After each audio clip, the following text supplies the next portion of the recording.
Dios los bendiga, hermanos. Buenas tardes. Hoy es domingo 12 de abril del 2020. El día de hoy tenemos un tema basado en el libro de Mateo, el Evangelio de Mateo, capítulo 28, versículos 5 al 7. Dice: Mas el ángel, respondiendo, dijo a las mujeres: No temáis vosotras, porque yo sé que buscáis a Jesús, el que fue crucificado. No está aquí, pues ha resucitado, como dijo. Venid, ved el lugar donde fue puesto el Señor, e id pronto y decid a sus discípulos que ha resucitado de los muertos. Y he aquí, va delante de vosotros a Galilea, allí le veréis. He aquí, os lo he dicho. Este pasaje también tiene un símil en el Evangelio de Marcos, capítulo 16, versículos 6 al 8. Se habla de lo mismo, se habla del momento en que las mujeres van a visitar la tumba del Señor. Llevan ahí algunos implementos para poder ungir y preparar el cuerpo. Y aún no han llegado cuando se cuestionan cómo le irán a hacer para que se mueva esa roca, esa piedra que está tapando la entrada a la tumba, para que ellas puedan entrar y hacer lo que necesitan. Sin embargo, al entrar, grande es su sorpresa de ver a este ángel que les está diciendo estas palabras. La tumba estaba vacía. De hecho, cuando llegan y ven que no hay rastro del Señor. ¿Sí? Ellas se maravillaron, pero también se asustaron. También tuvieron temor. Porque pues imagínense ustedes llegar y no encontrar el cuerpo de nuestro Señor después de todo lo que padeció, de todo lo que sufrió. Es increíble. Así que el tema de hoy, hermanos, es relacionado con la resurrección de Cristo. En esta resurrección, primero tenemos que entender qué significa. Resurrección se define como el proceso y el resultado de resucitar. Bueno, ¿y qué es resucitar? Resucitar es recuperar la vida después de haber muerto. Tiene que haber una muerte y luego volver a la vida para que eso sea una auténtica resurrección. El hecho de resucitar precisamente se da solo de esa manera. No vayamos a confundir el término, hermanos, porque en nuestro día con día hay conceptos que a veces nos confunden. Por ejemplo, tenemos el caso de los primeros auxilios cuando dicen aplicó resucitación cardiopulmonar o RCP. En realidad esa no es una resucitación porque la persona no estuvo realmente muerta, solamente estuvo inconsciente debido a una situación fisiológica. Y pues esto en realidad es una reanimación, es un despertar, ¿sí? Pero no es una resurrección como tal, ¿sí? Bueno, la resurrección de Jesucristo es una de las verdades más importantes y fundamentales del Evangelio. Y es por eso que hoy la tratamos brevemente. En Primera de Corintios capítulo 15, versículo 21, Primera de Corintios 15, 21, el apóstol Pablo dice: Porque por cuanto la muerte entró por un hombre, también por un hombre la resurrección de los muertos. Aquí se refiere a dos hombres. El primer hombre es Adán, ¿sí? A través de él, por haber pecado, se introdujo la muerte en la humanidad.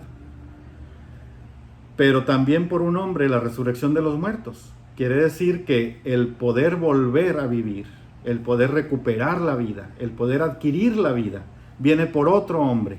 Este otro hombre es el segundo Adán, quien es ni más ni menos que nuestro Señor Jesucristo. En 1 Corintios 15, versículos 3 y 4, un poco antes de ahí, también Pablo menciona: Porque primeramente os he enseñado lo que asimismo recibí, que Cristo murió por nuestros pecados, conforme a las Escrituras, y que fue sepultado, y que resucitó al tercer día, conforme a las Escrituras. Pablo está refiriéndose a un hecho que ya estaba vaticinado en las Escrituras. Ya en varios libros del Antiguo Testamento se había hablado de esta situación de la resurrección del Señor, del Mesías. Y pues aquí Pablo lo está recalcando en su carta a los Corintios, ¿sí? Ahora, ¿por qué es importante la resurrección para nosotros los creyentes? Vamos a ver varias razones. La primera de ellas es que la resurrección prueba que realmente Jesús es el Hijo de Dios. Y para eso podemos ir a el Evangelio de Juan, capítulo 10, versículos 17 al 18. Juan 10, 17 y 18. Donde dice el mismo Maestro Jesús: por eso me ama el Padre, porque yo pongo mi vida para volverla a tomar. Nadie me la quita, sino que yo de mí mismo la pongo. Tengo poder para ponerla y tengo poder para volverla a tomar. Este mandamiento recibí de mi Padre. Qué importante es tomar en consideración que aquí habla de que fue un mandamiento. El Señor le dijo a Jesús, a su Hijo, cuando estaba en este mundo, que Él tenía que hacerlo, que Él tenía que dar su vida y volverla a tomar. Y le dio ese poder y le hizo reconocer que tenía ese poder. Después en Romanos, en el libro de Romanos capítulo 1, versículo 4, también Pablo menciona algo muy interesante. Dice que fue declarado Hijo de Dios, aquí refiriéndose a Jesús, con poder según el Espíritu de Santidad, por la resurrección de entre los muertos. ¿Qué está diciendo aquí Pablo con estas breves palabras? Está diciendo que el Hijo de Dios fue declarado como tal por el poder del Espíritu Santo, el Espíritu mismo de Dios. Y eso lo hizo a través de la resurrección de entre los muertos. Ahí fue donde realmente se manifestó el poder de Dios a través de Jesús, cuando Él resucitó, cuando Él volvió a vivir y prosiguió con la parte más importante de su ministerio después de este hecho. Muy bien, ahora, otra de las razones por las que es importante la resurrección es porque garantiza que la muerte redentora del Señor cumplió su propósito. ¿Sí? Esto también lo reconocemos leyendo el libro de Romanos, nada más que esta vez el capítulo 6. Romanos 6:4 dice: porque somos sepultados juntamente con Él para muerte por el bautismo, a fin de que como Cristo resucitó de los muertos por la gloria del Padre, así también nosotros andemos en vida nueva. Vamos a tomar este término que usó Pablo en este versículo. Dijo bautismo. En el contexto cristiano, bautismo significa una simbología. Es un símbolo de morir a un cierto tipo de vida y renacer o nacer de nuevo a una vida nueva, una vida espiritual, una vida limpia de pecado, una vida totalmente apegada al Señor, una vida que sigue al Señor. Es una vida de fe. A esto se refiere el bautismo y generalmente se simboliza mediante una inmersión física en agua. Cuando la persona se bautiza, se está sumergiendo en agua, simbolizando que está muriendo su viejo yo y luego sale a la superficie con una nueva vida, un nuevo aliento. Y a eso se refiere el bautismo. Ahora, ¿qué es la resurrección? Pues viene siendo aquello que el bautismo está representando. Una vez que vemos que nuestro Señor resucitó de los muertos por la gloria del Padre, como dice este versículo, aquí estamos nosotros haciéndonos partícipes de esta resurrección. Estamos diciendo, en otras palabras, que nosotros también vamos a tener esa capacidad que el mismo Dios nos va a otorgar. Así también nosotros andemos en vida nueva, dice aquí. ¿Sí? Primera de Corintios 15, 17 dice: y si Cristo no resucitó, vuestra fe es vana. Aquí Pablo se está dirigiendo a la iglesia de Corinto. Aún estáis en vuestros pecados. ¿Por qué dice esto Pablo en esta carta? Principalmente porque aquí está condicionándose todo lo que implica el cambio relacionado y causado por el Evangelio a partir de la resurrección de Cristo. Si Cristo no hubiera resucitado, si Él se hubiera quedado muerto después de la crucifixión, de nada hubiera servido ese sacrificio. Si bien podríamos reconocer que Él murió por nuestros pecados, que Él se llevó esos pecados y esas enfermedades a la cruz y murió ahí, matando todo eso en nosotros, entonces, ¿después qué? ¿Qué hubiera pasado después? ¿Dónde está el poder del que tanto se hablaba? Precisamente los judíos siempre renegaron de esta resurrección y quisieron hacerla ver como falsa, sobre todo los sacerdotes de aquel entonces. Ellos que querían correr la voz de que los apóstoles fueron los que de alguna manera, los apóstoles quitaron la piedra de la tumba, de alguna manera sacaron el cuerpo, de alguna manera se lo llevaron a algún lugar, que nunca se especificó cuál. Pero qué ironía sería pensar que estos apóstoles, como ustedes saben, ofrendaron sus vidas por causa del Evangelio. ¿Ustedes creen que lo hubieran hecho sabiendo que esa resurrección no fue tal? ¿Ustedes creen que hubieran ofrendado su propia vida por una mentira? Yo, la verdad, creo que no.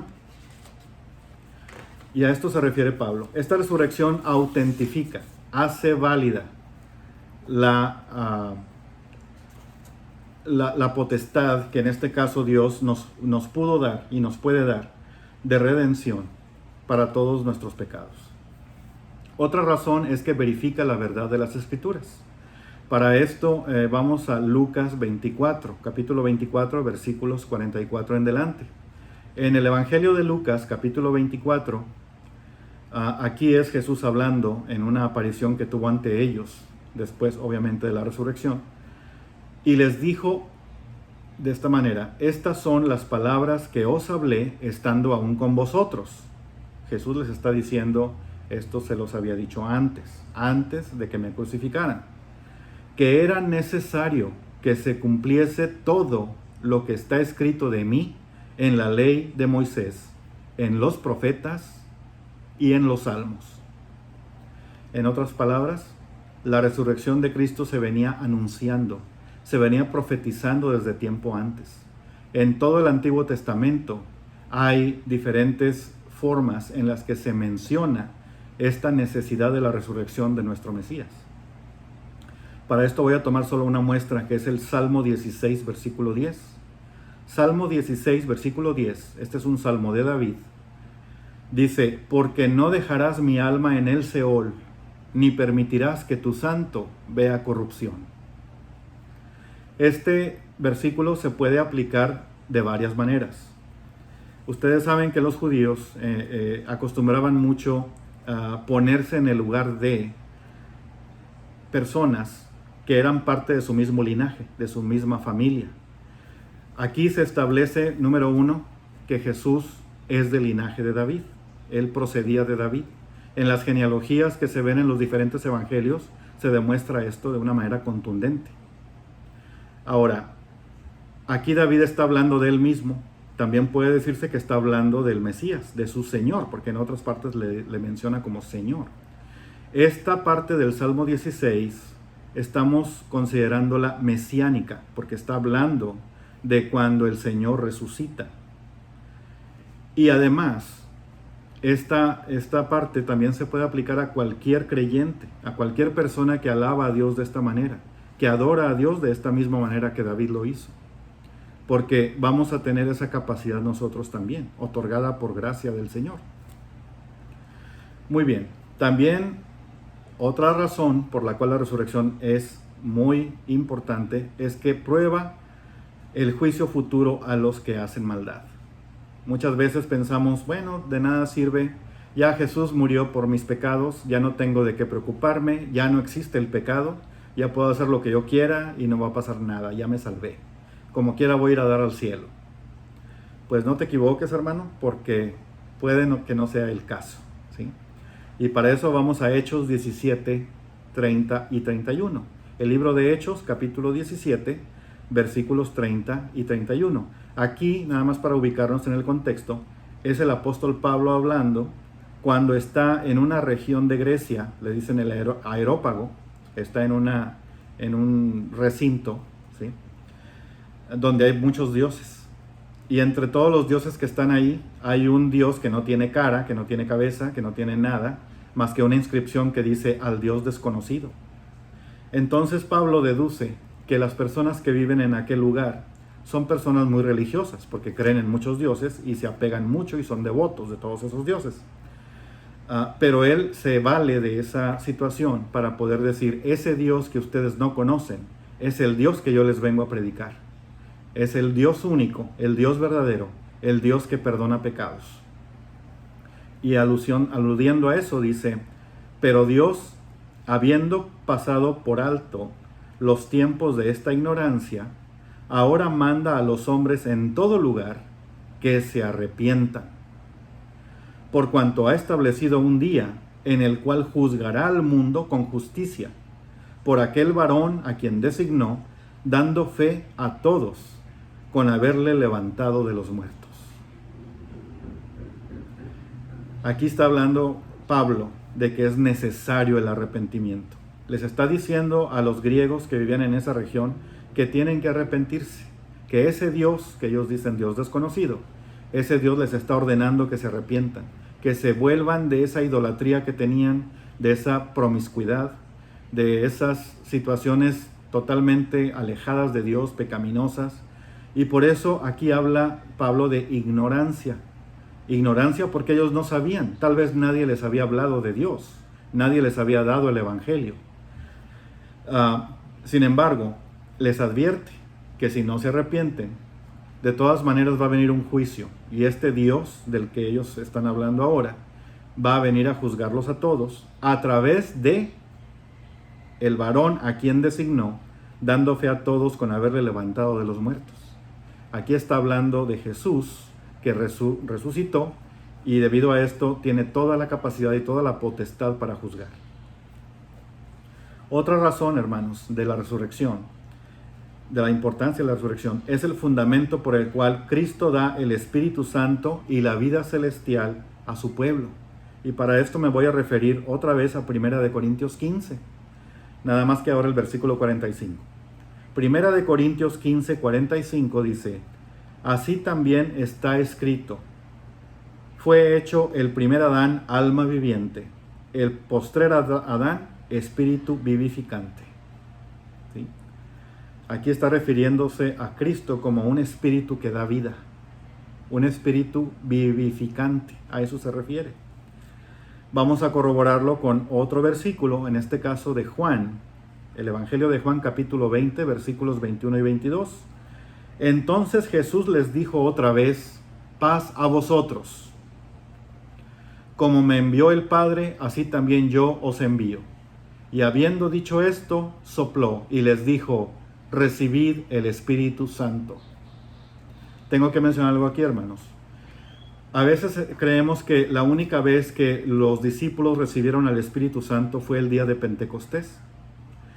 Después de que el Señor terminó su ministerio, resucitó, volvió al cielo, y después se reunieron todos en el día de Pentecostés en el aposento alto. Pero antes de esa situación, cuando Él todavía estaba entre ellos, cuando Él había regresado, resucitado, etc., y se les apareció, fue cuando les dijo estas palabras: recibid el Espíritu Santo. O sea que ya los estaba preparando para darles ese poder que iban a necesitar para poder continuar con la obra redentora. Muy bien, la última razón que tengo aquí anotada es que la resurrección pone a disposición del creyente la presencia de Cristo y su poder sobre el pecado en la vida diaria. Esto es maravilloso. Para mí, esta es la razón primordial de la resurrección. Es la forma como mejor podemos interpretarla y como mejor podemos saber que tuvo sentido para nosotros como cristianos.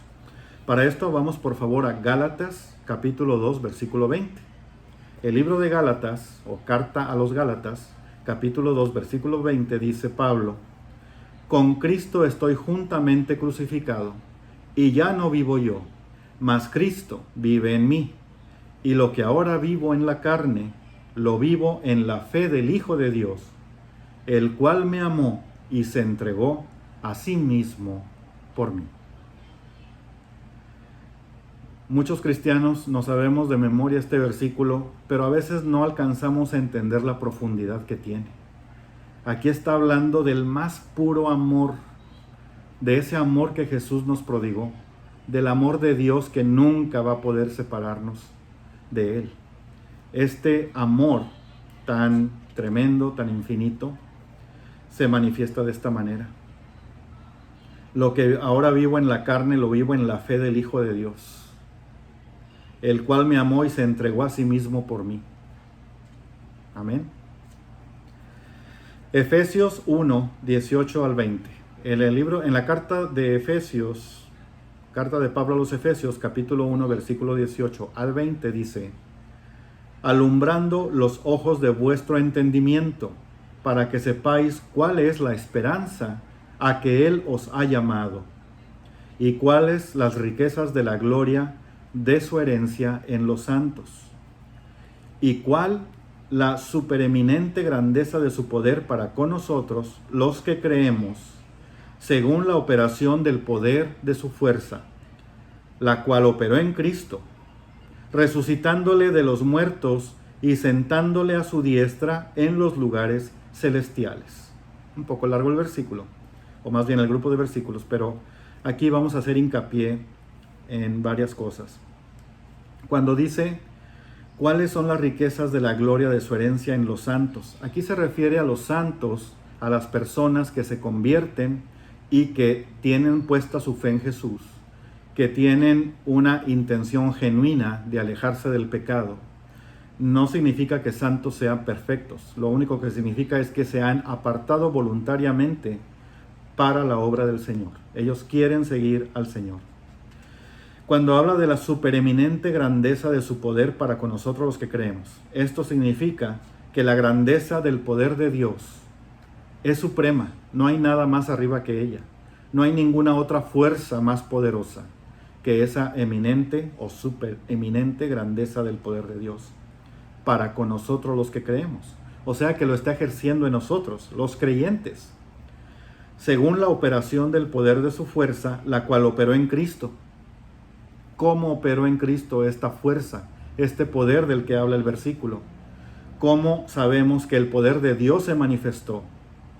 En Cristo, resucitándole de los muertos y sentándole a su diestra en los lugares celestiales. Padre, te damos gracias por este mensaje. Te damos gracias porque hemos reconocido la importancia de la resurrección a través de tu palabra.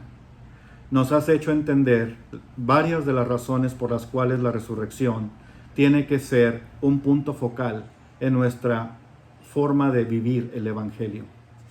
Gracias, Señor, te damos porque en este mensaje nos has hecho entender cuán grande es tu amor y cómo la resurrección contribuye a que todo aquel que no te conoce, que no sabe de ti, que no te entiende, entonces vea que él también es elegible para recibir este gran amor que tú tienes por tus criaturas, Señor. Te damos gracias y también te pedimos que abras nuestro entendimiento, que nos des sabiduría, para que podamos siempre estar atentos a lo que es tu voluntad, para que siempre reconozcamos que tu resurrección fue un paso muy importante que solamente tú pudiste haber hecho que diera nuestro Señor Jesucristo, para que nosotros podamos continuar con nuestra vida en Cristo. Te damos gracias en el nombre poderoso de Jesús. Amén. Que Dios los bendiga.